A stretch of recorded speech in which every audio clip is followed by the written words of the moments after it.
So my name is Dennis Krebs. I'm here from, and I'm at the Bridgman Public Library. And we so appreciate the support from folks like you who have adapted and who participate in our virtual programs. This is something that no matter what the weather or the pandemic or anything else throws at us, we can do these virtual programs, and we can do them because you all participate. And so we really are grateful for that.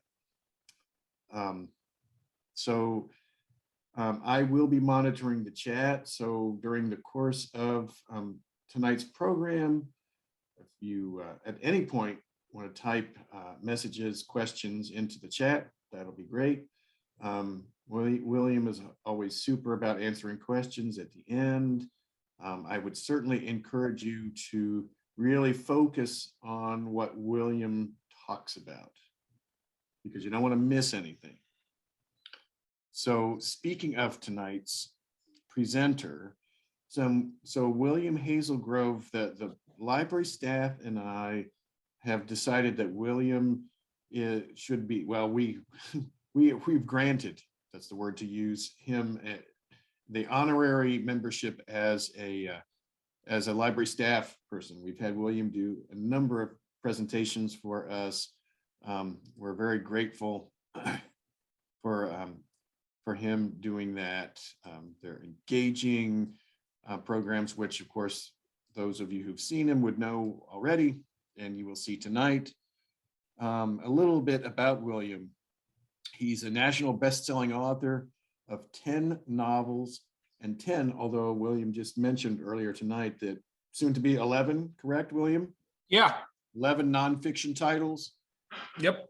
And his books have received starred reviews, even the newest one, Publishers Weekly, Kirkus, Book List, a lot of the major book reviewing sources, ALA's Editor's Choice Awards, Junior Library Guild selections, the History Book Club selections.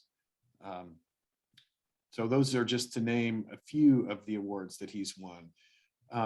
You can see him on TV. He's had articles written in a number of major publications even recently. So I'm looking at William's website, which is williamhazelgrove.com, and I encourage you to look at that because he has links to interviews, he has links to articles, he has links to lots of great information about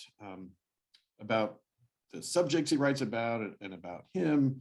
And tonight's presentation is about the Wright brothers. And as always, I'm so looking forward to hearing from William the obscure details, the gripping stories that relate to these folks whom we know their names, but not the backstory. So now for the rest of the story from William Hazelgrove. Welcome, William. Thank you. Okay. Okay, everybody's muted. Everybody will flip off your cameras, and I will tell you a little bit real quickly about kind of stuff I write. You see here, this is Madam President, Secret Presidency of E.S. Wilson. This thing is pretty far along in development to be a movie. Script's all done. But basically the reason I'm showing that is because that's what I do. I get under history and I tell you generally something that, you know, it's probably in plain sight, but it just hasn't been brought out. E.S. Wilson ran the country from 1919 to 1921. That is something that is known. The Wild West created Teddy Roosevelt. Teddy Roosevelt, in this book, I sort of took him on and found out really he was created by when he went out to the Badlands for 3 years. This book just came out, 160 minutes. And again, I focused on the wireless operators, and really what I found was everybody could have been saved, but that's another story. So here we are. This is the Wright brothers drawing story. And if you guys want, I always raffle a book off every month. Just send me an email to bhazelgrove@gmail.com. bhazelgrove@gmail. Don't have to put anything on it, just send it. But let's jump right into this. When this book came out, the Smithsonian approached me to write an article about my book because they were very, very interested in it, because my thesis was very radical, but they agreed with it. And so, and they sort of planned to the whole story in a fascinating way. So I wrote a 2-page spread for them for the Smithsonian magazine, which really gave the book a great boost. Now, I began my journey on the Wright brothers, and I used this. These are basically the papers of Wilbur and Orville Wright. People always ask me, how do you research? Well, it wasn't that hard this time. You can see here, these are bound volumes, and it was great. Now, like a lot of you, I read David McCullough's book, The Wright Brothers. And full disclosure, I'm from Virginia originally, and I have been to the Wright Brothers Memorial probably 10 times. So there is a Wright myth, and this is what I came to discover. And when I read David McCullough's book, who I really like as a historian, I realized, wow, he just is sort of pushing this Wright myth too. And I really wanted to know what the real story was. And then I quickly found out there was a real story. So let's talk about the myth, and then let's talk about the real story. So in the myth, their father, Mr. Wright, brought home this little toy helicopter to Wilbur and Orville, and they became enamored with flight, and just, wow, we want to do something in flight. Now, this is the mythology. And part of the mythology is that they're joined at the hip, that they're exactly alike. That's Wilbur on the left, Orville on the right. That, David McCullough said they walked the same, they talked the same, they thought the same, they were 50% partners. So this is where the whole 50% partners sort of mythology begins very, very early. Then they had a bike shop, and in this bike shop, this is basically where they created the airplanes. They figured out the heavy-duty aeronautics, the head-cracking physics of flight, equal. Both worked at this equally. Then in 1903, December 17th, they went to Kitty Hawk, North Carolina, and flew. And bang, end of story. That was the creation of flight. Then it was all wrapped up in this book, Fred Kelly's biography, written in 1942, a long, long time after they had flown. But this became the Bible of every history of the Wright brothers that would follow. And I will give you a little teaser here. Fred Kelly was Orville's best friend. So let's put that aside. We're gonna come back to that. But let's talk about the real story. And this is actually, just so you know, that's actually the propeller from the Smithsonian, and that they used on the Wright Flyer. And just so you know, they built it with a hatchet, but yet it was aerodynamically perfect. Okay, so the real story is this: they're high school dropouts. They maybe got to 8th, 9th grade and dropped out of school, both of them. Reverend Wright didn't really care that much about them being in school. They never married, neither of them. Very strange. Orville was very quiet about it. And Wilbur once said, well, I'm married to the airplane, I don't have any time for it. But, there's a whole story there too. Now, this is their father, the Bishop Wright, and he was the ultimate empty nester. He was always traveling, yet he always wanted his kids at home.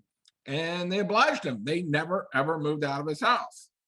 So you got these people who never married and never moved out of the house. This is Catherine Wright. She's gotten a lot of press lately. A lot of people say she's the third Wright brother. I wouldn't go that far, but she definitely was a support system. Okay. Then you have a strange, strange story, and this is probably the strangest story yet, of the Smithsonian in the Wright Flyer. And the Wright Flyer will be held for ransom against the Smithsonian. We're going to talk about that some more. Now, let's start with Wilbur here. Wilbur's 17. He's headed for Yale. Very, very smart guy. He gets in a brawl with a man-child named Crookshank. They're playing hockey, and Cruikshank lifts up his stick and shatters his jaw. Just devastating. Cruikshank would later be electrocuted for murdering his entire family. At this point, I think he was hopped up on cocaine, tooth drops, and whiskey. But he totaled Wilbur Wright's face. Wilbur, this is a time when one malady led to another because they didn't have great medicine, and he slipped into a 4-year depression. Yale was out. He had physical problems, psychological problems, and his mother's dying of tuberculosis. So he became the nursemaid to his mother, never leaving the house, and his father continued traveling. The bishop was not to be put down. He said, good, take care of your mother, I'm off. So what did Wilbur do? Well, he spent a lot of time reading, but he also started following this guy. He was called the Birdman, Otto Lilienthal. And Otto Lilienthal was sort of a comical character. He's this German who would jump off cliffs with those wings attached. He wore knickers. He had no idea what he was doing, but when he catch the wind, he'd fly, and he understood press, and he always had the media there. He got great press. He got front page. And so Wilbur became very enamored with the Birdman. Now, during this time, Wilbur is becoming interested in flight. Now, just to stress, he has no engineering background at all, nothing. He didn't finish high school. Okay. So he finds a book on birds and about how birds fly in Reverend Wright's library. And he becomes fascinated with the thought that maybe this could be a key to human flight. So he writes the Smithsonian and he says, tell me everything you know. And so they do. A guy named Rathbone replies to him and sends him pamphlets, brochures, recommended readings, and Wilbur starts down the road reading. This is just Wilbur. Orville has nothing to do with this at all. But Orville wants to start a bike shop, so Wilbur joins him. They become the bike mechanics. But Wilbur really doesn't like it. He writes his father and tells his father, he says, I don't like this. I like the life of the mind. I really don't care for this. Maybe I should be a teacher. But Orville is very much likes this. He likes the bike shop. He likes having a store. Wilbur is very reluctant to this. Orville at this point gets typhoid, and typhoid is a real killer. But he survives. But while he's in delirium, Wilbur is reading all these aeronautical books next to his bed. And part of the mythology is he was reading them out loud to Orville, and it was all seeping into his head. Well, then the Birdman catches a big updraft. And by the way, the Birdman would navigate by kicking his feet left or right. And that's how he would turn. He catches a big updraft, and it just pushes him to the ground, breaks his neck. And he dies. But before he dies, he says, it was worth it. He says, and somebody needs to pick up the baton for human flight to occur. Well, Wilbur felt like he was talking directly to him. Now, Wilbur one day in the bike shop starts messing around with an inner tube box because he's noticed with birds, and he spends a lot of time staring at birds, that the way they turn is their wings flex. One wing goes down, one wing goes up, creates different air pressure. And so he flexes his inner tube box to see if it'll break, if he flexes both ends different ways, and it doesn't. So what he's playing around with is this idea of wing warping, that if you warp one wing up and one wing down, then it will change the aerodynamics of that wing. Today, they're called ailerons, and you can look out at any jet like this picture and see them there. Now, Wilbur builds a kite, goes outside of Dayton with 2 strings attached to the wings so the wing warping can occur.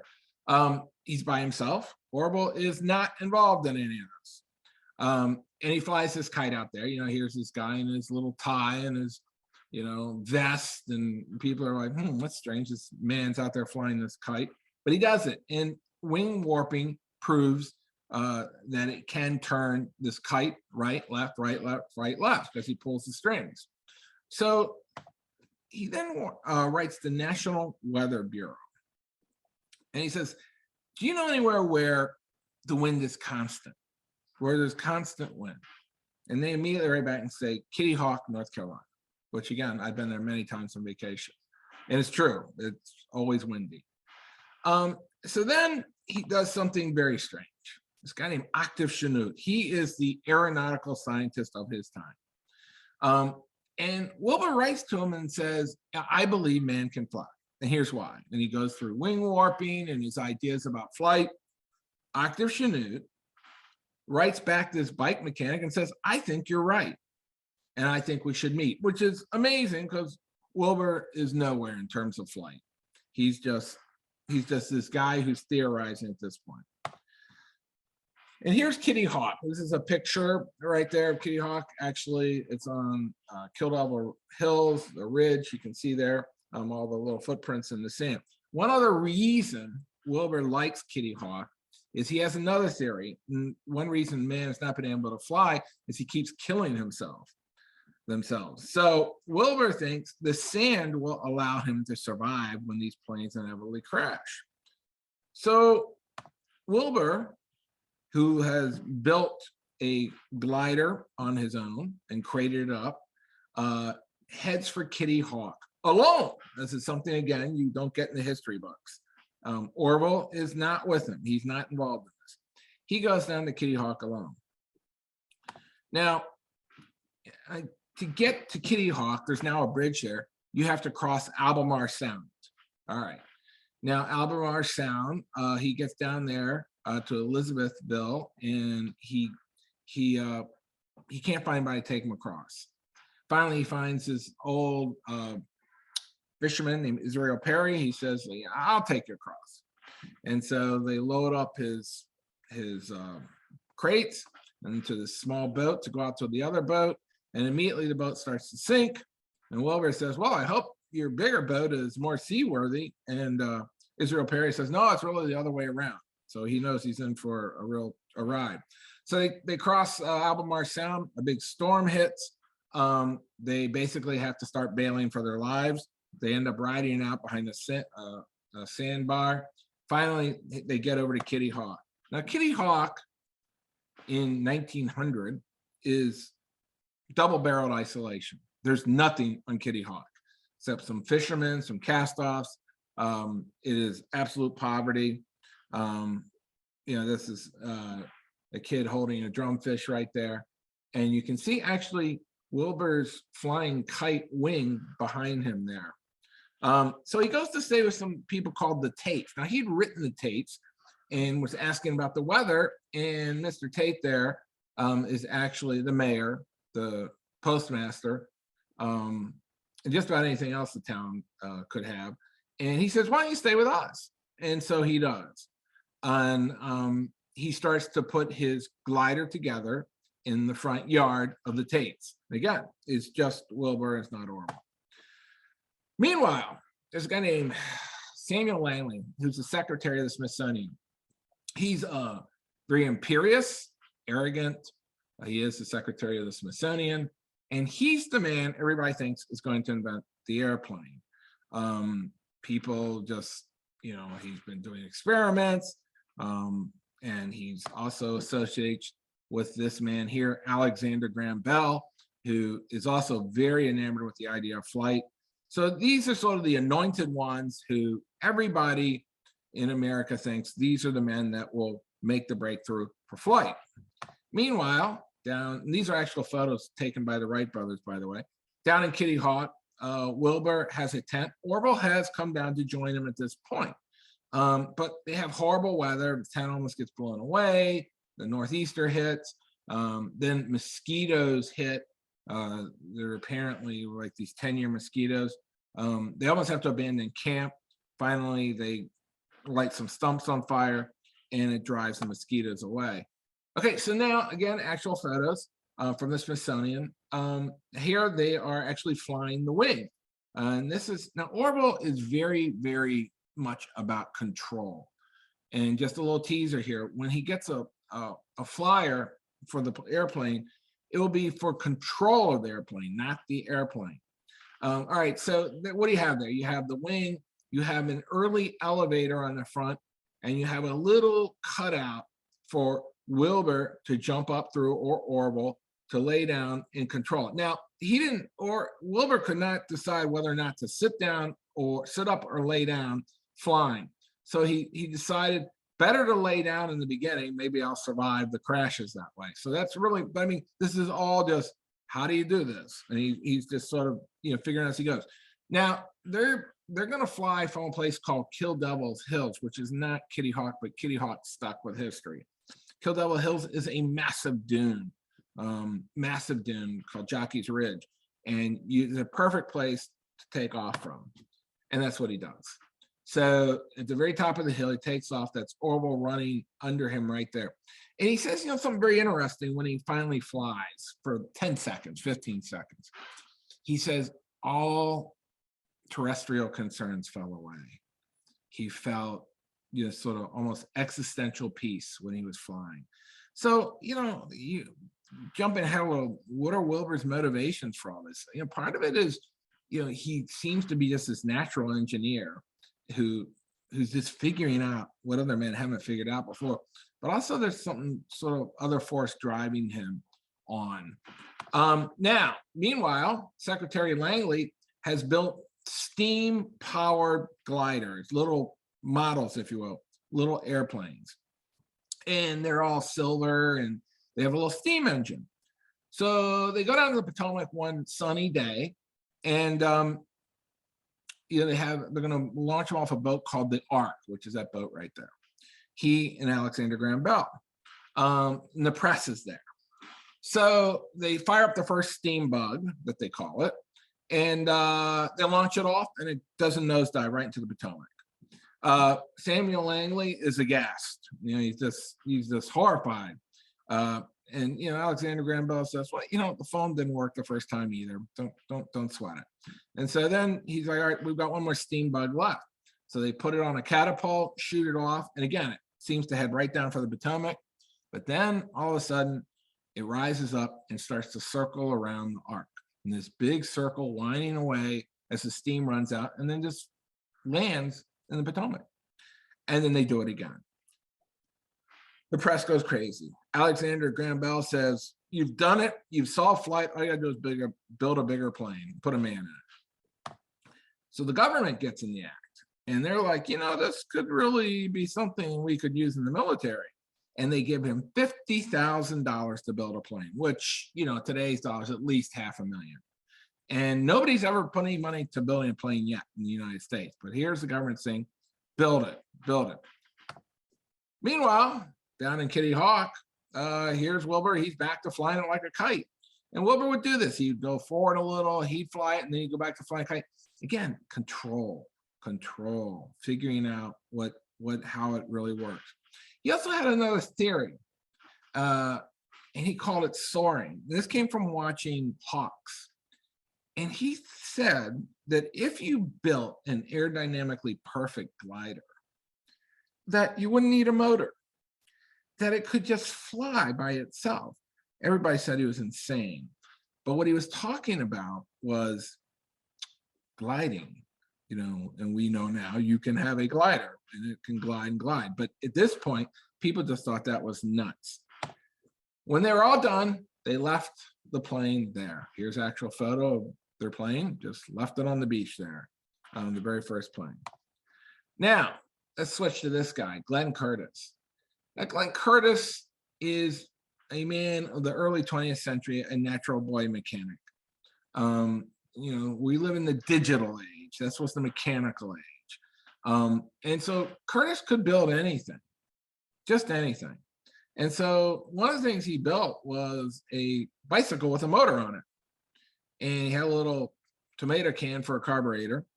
And everybody in this little town came out to see him launch his bicycle with the motor, and he went right into the lake. Everybody laughed at him. But Curtiss dragged it out of the water, and he put a bigger motor on that bike. And he even came with a different name. He called it a motorcycle. And this time he took off like a rocket, and nobody laughed. And then he started a company called Indian Motorcycles and started making a lot of money and building faster and faster motorcycles. Now, Curtiss had a very different view of technology. He believed that when you came up with an idea, it came out of the ether, that God gave it to you, and it belonged to nobody. Wilbur believed that when you came up with an idea, it was yours, and you deserve to be paid for it. We'll talk about this some more. But the best thing that Curtis could do was take existing technology and improve it.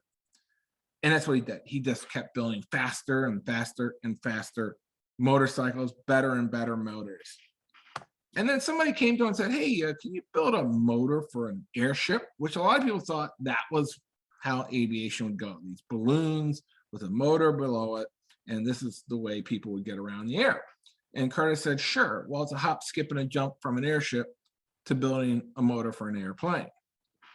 Meanwhile, back at home, the Wright brothers are back at home in the bike shops, not doing well.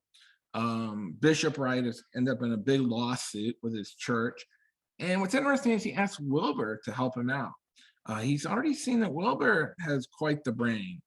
And Wilbur, though, also is building a bigger glider than the one before. So now they go back to Kitty Hawk. Now he's starting to do something very interesting. He's added a rudder. So now he has an elevator on the front, ailerons, and a rudder. And he's connected the ailerons. Look at this photo here. And he's connected ailerons to the rudder. So when he turns and the wings warp, the rudder turns. And he uses the elevator to go up and down. So as he's turning, the plane remains stable and doesn't corkscrew down, which it was doing before.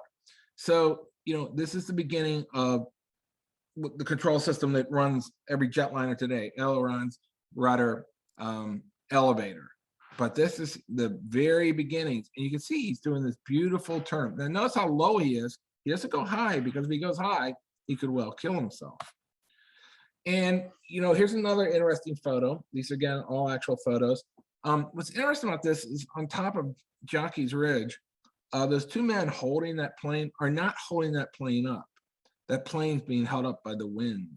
They're holding onto it to keep it from going. So that's how much lift is being created by his plane now. Now, they've gotten a lot better. This is actually the kitchen in Kitty Hawk. They built a bigger shed. So this is really a perfect laboratory, a sort of tabula rasa for Wilbur, because the world is gone. And also the Wright brothers have discovered that Kitty Hawk cured all ills, that they became healthier every time they went down there. Well, we call that stress today. That's why we take vacations to remote places. But for them, they were totally alone down there. And this allowed Wilbur a perfect laboratory. Now, here's another great photo of him flying. But he's noticing the plane is not behaving the way it should. And he's wondering if the basic calculations for lift, which he assumed were correct, are off. And he's thinking that maybe he has to go back and reconfigure basically the basic wing angle that everybody has been using, and assuming that angle was correct for lift. So it's really back to the drawing board for him to sort of go after what he believes is a basic error in all aeronautical communications up to this time. Now, before that, though, Wilbur goes to Chicago. Why? Because he's been invited there by the Western Society of Engineers to give a talk on his experiments in Kitty Hawk. And again, they didn't ask Orville. Why? Because nobody even knows Orville exists. They asked Wilbur, right? And Octave Chanute is the man who got him to go there. And so he goes to stay with Chanute in Chicago, and he's going to give sort of what I'm doing here, sort of a PowerPoint presentation with lanterns to this Society of Engineers on his experiments in Kitty Hawk. Now, he gets up in front of him. He's very nervous, and he drops a piece of paper. And he says, and the paper goes down and changes direction, does all these crazy things, hitting the ground. And he says, that's flight. Flight is like a wild horse. You have to tame it. Flight is uncontrollable. Now, this is against what Samuel Langley has said. Samuel Langley said, no, flight is like a locomotive in the sky. It's constant. And all you have to do is put a big motor on it and point it. And Wilbur says, no, that's not true. You have to control it.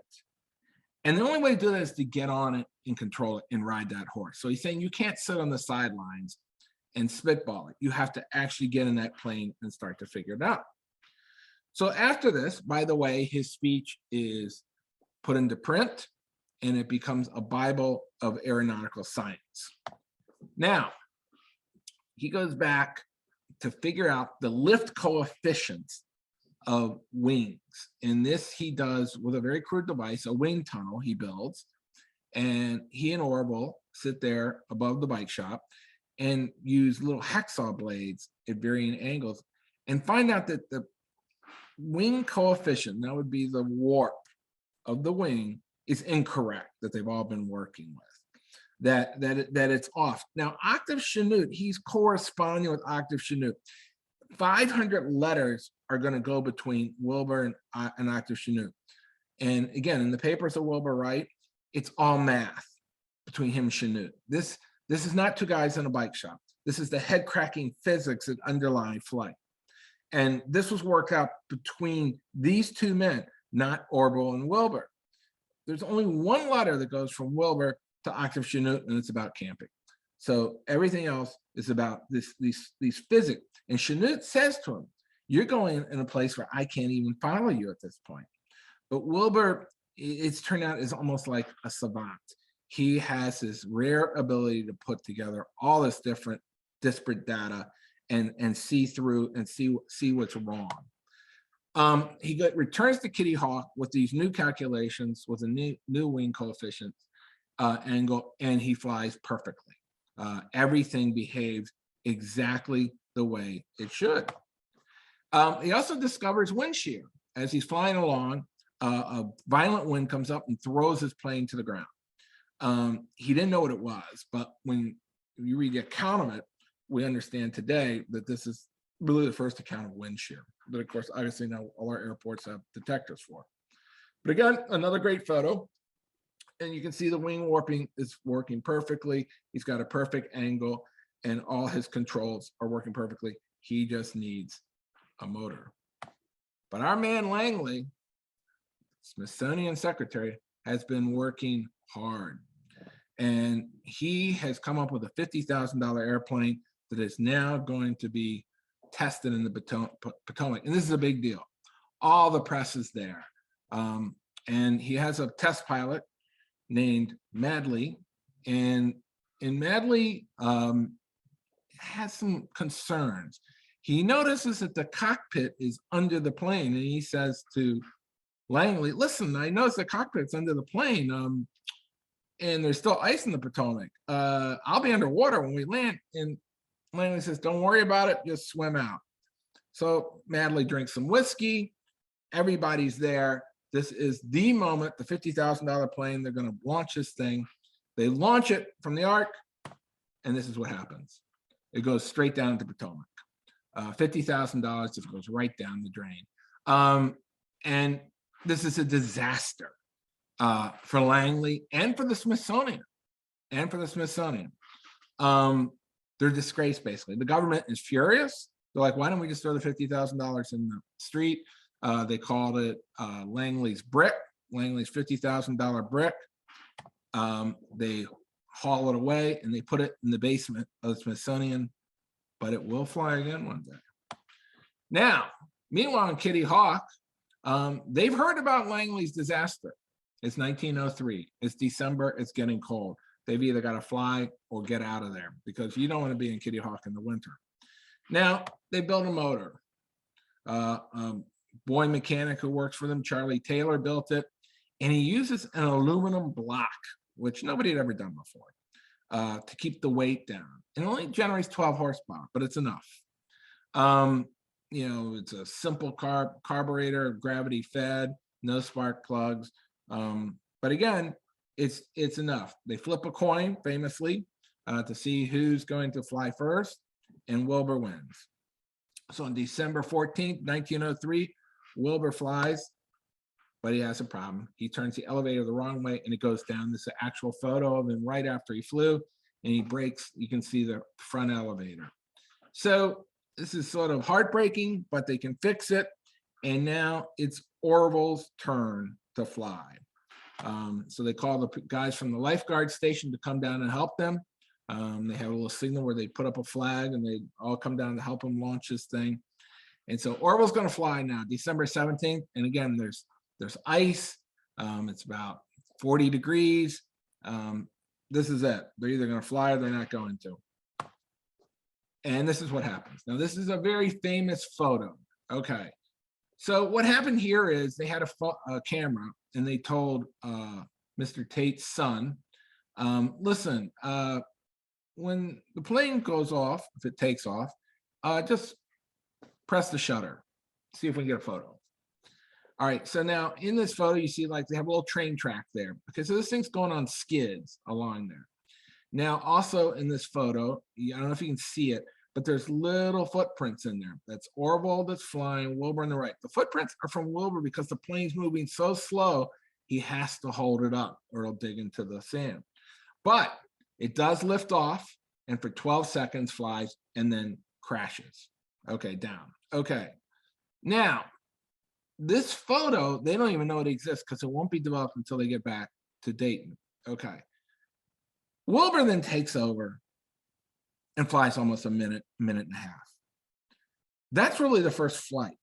Okay, this is a controlled crash. There's 12 seconds, but Wilbur takes on flights, but there's no camera. So this picture is going to go around the world. All right.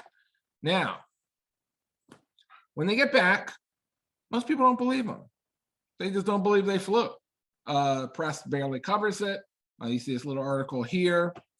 Dayton newspaper covers it. But mostly nobody believes them. And there's a few papers that go crazy and say they flew for 3 hours, but they have to debunk that. Also, Wilbur says, I'm not going to show you the plane can fly unless you want to buy it, which is kind of a hard thing to sell. But that was Wilbur. Wilbur was very much like he didn't want anybody to steal his idea because he's trying to get a patent for it. And it's very hard to get a patent for this right now. And he's very paranoid. Okay. Now, here comes the strangest meeting in history. At the St. Louis Fair, Glenn Curtis is there with a hot air balloon. Glenn Curtis, hot air balloon gets away, and Wilbur and Orville Wright help pull it back to Earth. Glenn Curtis and Wilbur Wright then have a long conversation where basically Wilbur spills his guts and tells him all about his flight. He even shows him diagrams. Glenn Curtis, remember the boy wonder, boy mechanic? He sucks it all up. And this is really the night where he steals everything Wilbur's got. And he builds his own airplanes then. And he builds fast airplanes, better airplanes, while Wilbur's still trying to sell his idea to anybody that'll buy it, while he's still trying to get a patent. Wilbur finally perseveres, and in France, he flies his plane in a figure eight and flies around royalty and all these people, and people are just astounded. And he becomes the father of flight at this moment. Okay, now Glenn Curtis, he's been building planes, but Wilbur gets what's called a pioneer patent. Now, pioneer patent means that everybody has to pay him for this new technology. Basically, he has made it so the control system is his.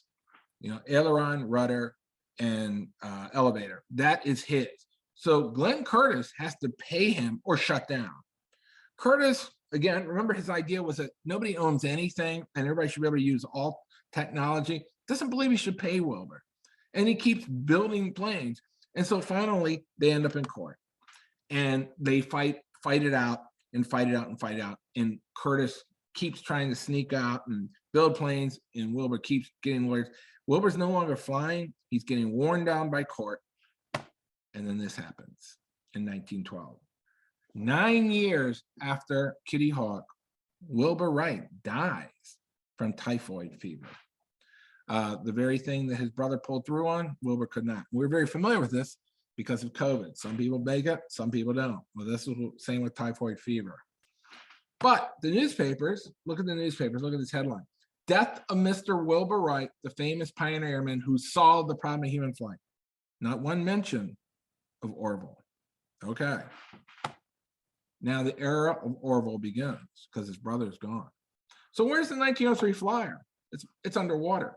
It's in a shed behind the bike shop in Dayton. And there's a huge flood in 1914. It nearly destroys it. And you have to pull it out and put it all back together.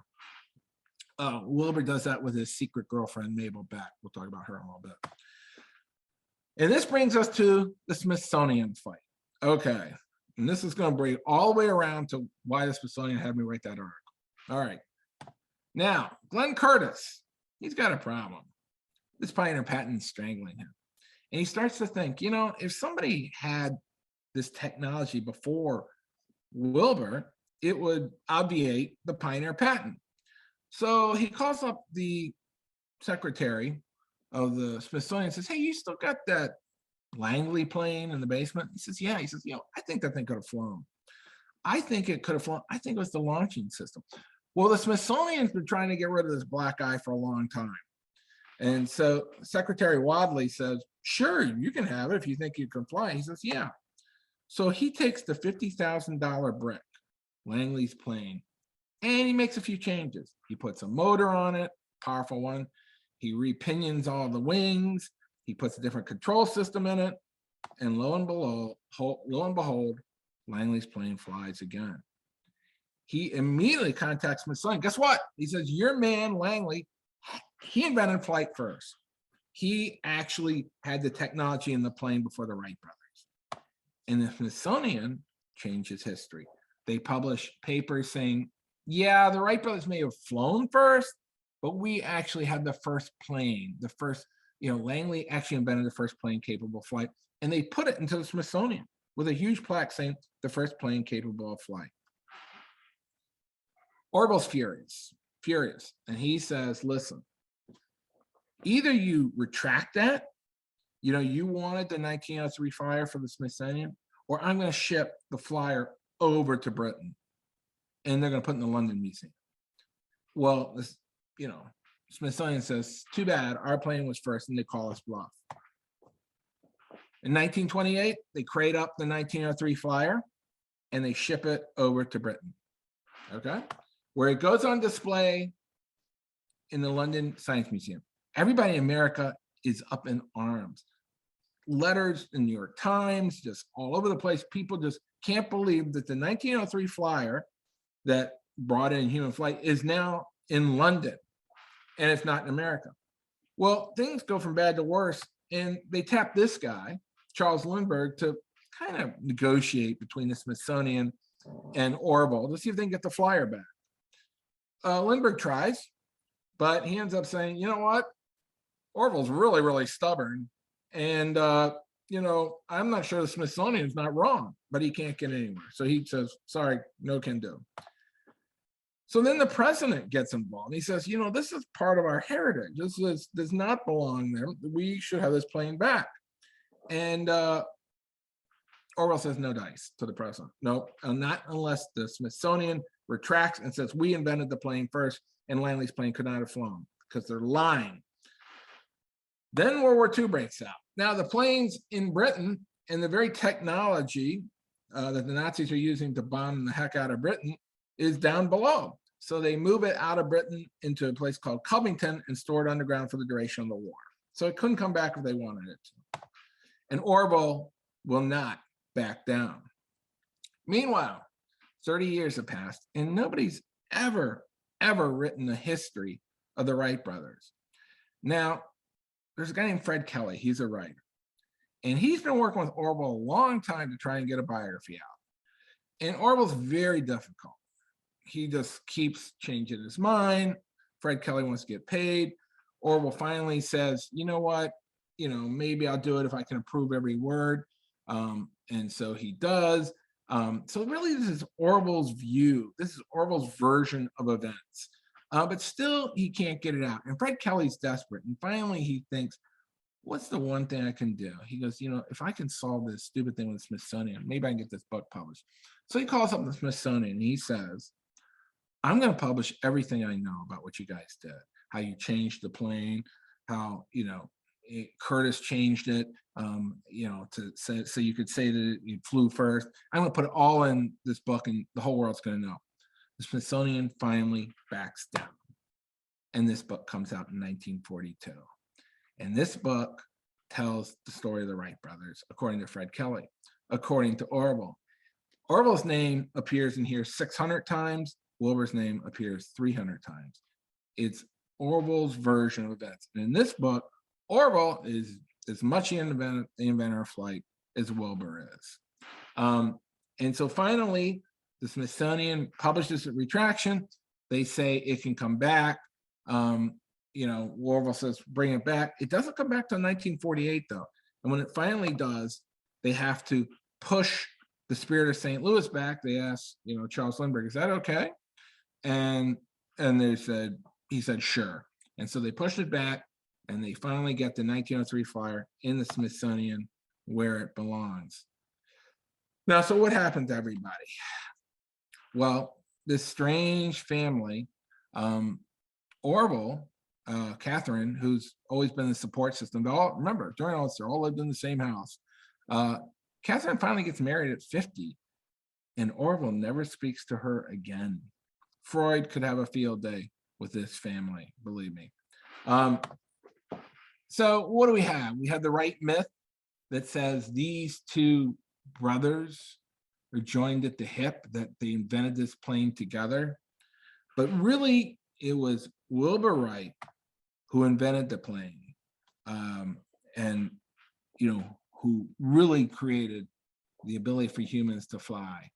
But because of the circumstances of a death of 30 years and then a skewed history, we've come down to us that these were these two co-inventors. And this is why, circling all the way back, the Smithsonian wanted my article to be written for them, because they believe that Orville Wright, who they can't stand to this day, had nothing to do with flight, and that Wilbur Wright invented it.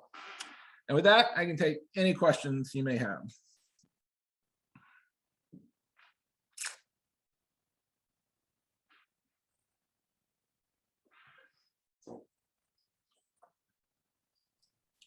So I will actually just ask everyone if you want to unmute. So you should be able to. So hold on just a minute, and I'll free everybody up. And if you want to ask a question and can't figure out how to do it, send something in the chat, and we'll work it out. That's so cool. Yes. Hello, can you hear me? Yes, indeed. Yes, just want to thank you for a terrific lecture. It was great. And I'm definitely going to look your books up for sure. Thank you so much, sir. Oh, yeah, absolutely. Yeah, go to williamhazelgrove.com, and you can get the book anywhere. Terrific. Thanks again. Have a good night. Absolutely. Yeah, thank you for coming. Thank you.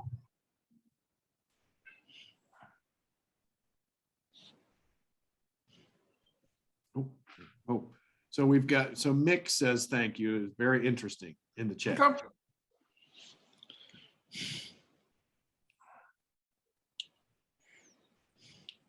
So William, I will ask you the question I always do, and that is, where did you do the research?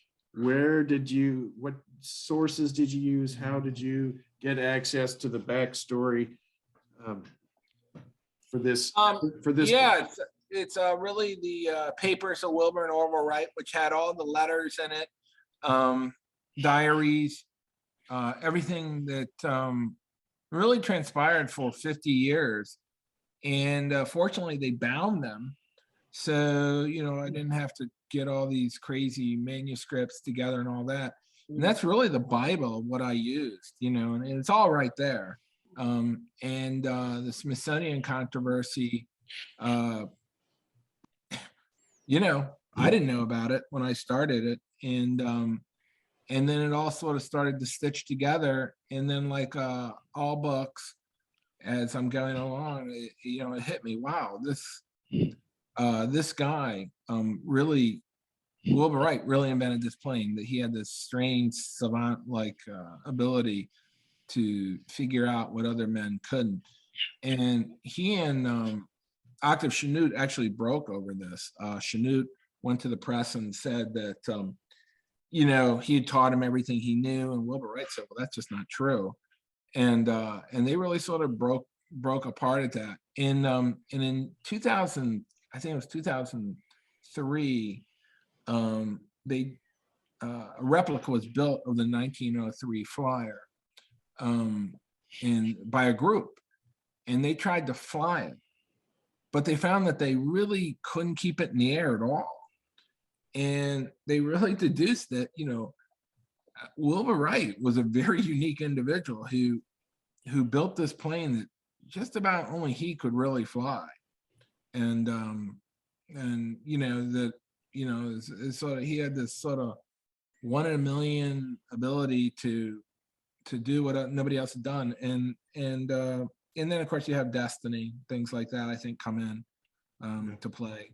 But certainly what I found out was that Orville, while a gifted mechanic, was nowhere near the brain power that was required to dope out the aeronautical math and physics of human flight. William, Gene P. asks, were Langley and Curtis still alive when the controversy was resolved? Oh, great question. Yes. Well, Langley was dead. Langley had died. Curtis was still alive. And, Curtis's whole thing for doing that was to get rid of the Pioneer patent. Well, the government took over eventually and put it into what's called a patent pool, which meant you could kind of pull that technology and use it, which is what Curtis was after his whole life. Mm-hmm. Curtis ended up having a heart attack on courtroom stairs going to another suit. He was getting sued again. So, wow. That was just sort of what happened to him. He had many different companies, and he was forever in debt. But yeah, eventually it was solved. So I see Kyle, or excuse me, it's Clyde.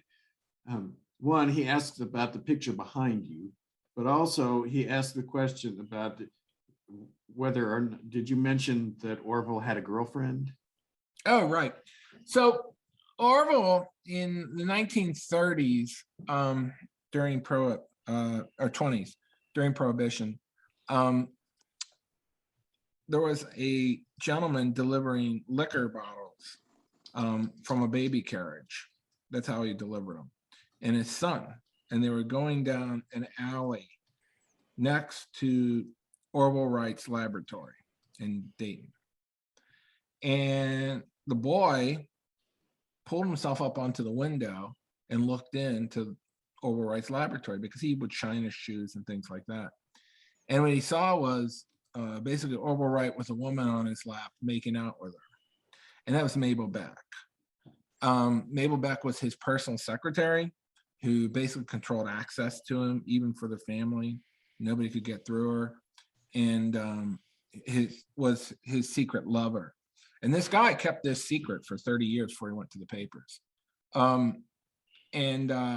She eventually was in his will and was given a small portion of his estate, not enough to sustain her really.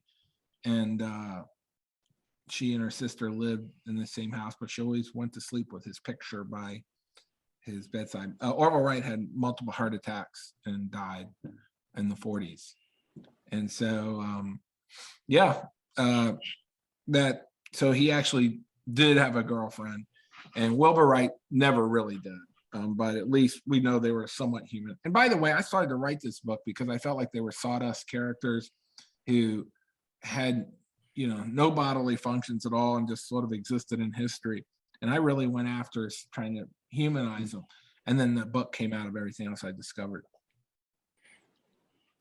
So Gene asks also, did the Wright brothers ever get any money from this past? Another great question. Wilbur Wright did not.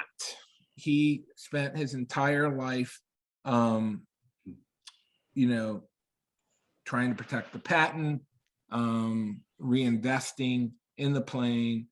Orville became a millionaire and sold off the Wright airplane company and lived in a big mansion at the end. So, you know, the man who invented this plane never really saw it. In fact, when he died, Bishop Wright said, you know, his life was one of toil. And he was right. I mean, Wilbur worked all the time. That's what he did. That was just, he was obsessed with it, you know. And so, so Orville really inherited, you know, the plane, the money, everything. But he definitely was not the inventor. These are great questions, Joe. Yeah.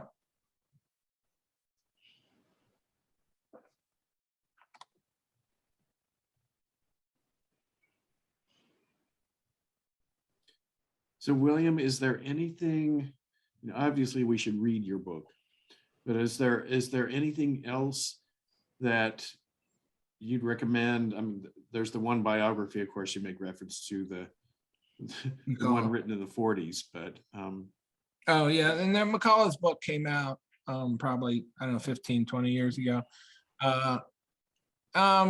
You know, there's a lot of them out there, and I consulted a lot of different books when I was writing it, as well as the papers. But you know, Wright Brothers Wrong Story, my book, is the only one to go against the Wright myth. And okay. And there was a huge article in Britain that came out in the Daily Express, and it created, I got a lot of blowback from that. You know, a lot of people, Wright brother fanatics, thought it was blasphemous what I was saying and things like that. But you know, the truth is, you can only have one genius. You can't have two geniuses. You know, only one person writes the book, writes the song, invents the plane. So it never sounded right to me. It's almost over. I could get out anytime. So Very good. Interesting. Yeah. Yep. Well, tell Karen you watched it. I will.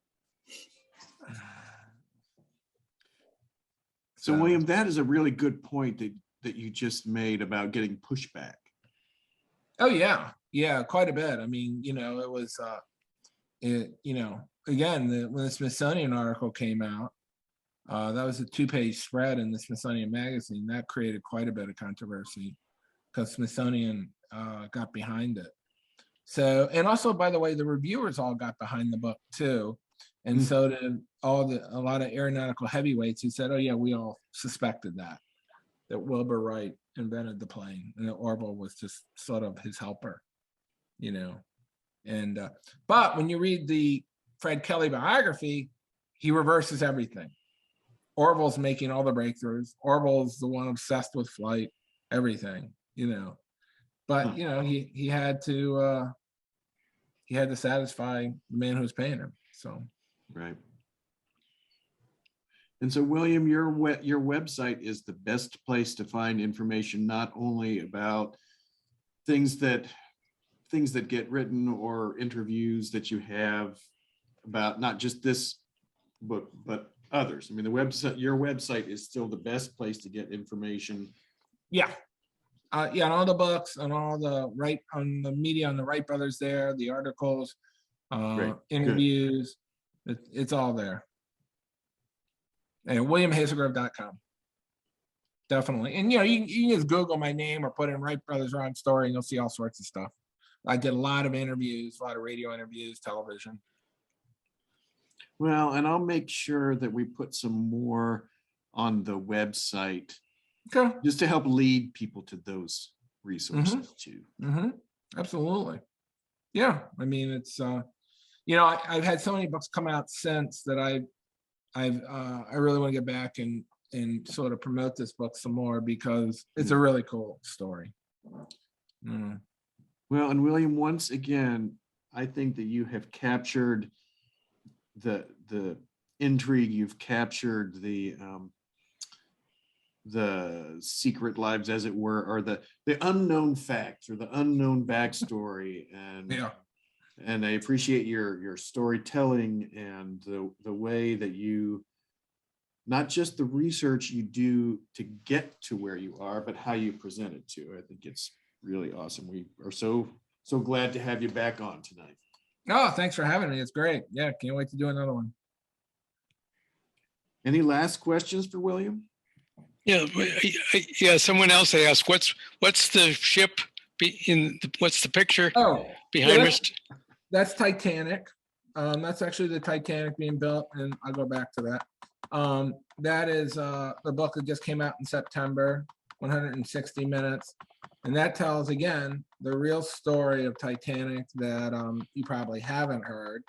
And it took 160 minutes for Titanic to sink. And that's really how I built the book, was I went through it minute by minute as Titanic was going down. Oh, there it is. There. Oh, no, there.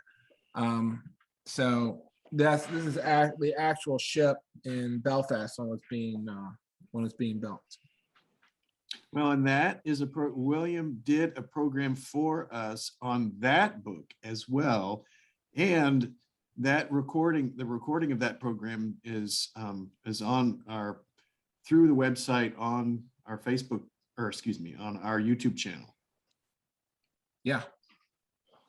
So William graciously allows us to put these on our YouTube channel that we link to from the website. So if you want, so this was a great story too. So yeah, if you want to see that program, go to the library's website, and you can find the video of that recording too. Yeah. Oh, yeah. Denise is chiming in here to say we have William's books too. So yes, you can come to our library and check out William's books. Good. Okay, thank you. Absolutely. Yeah, you're welcome. Thanks for coming tonight.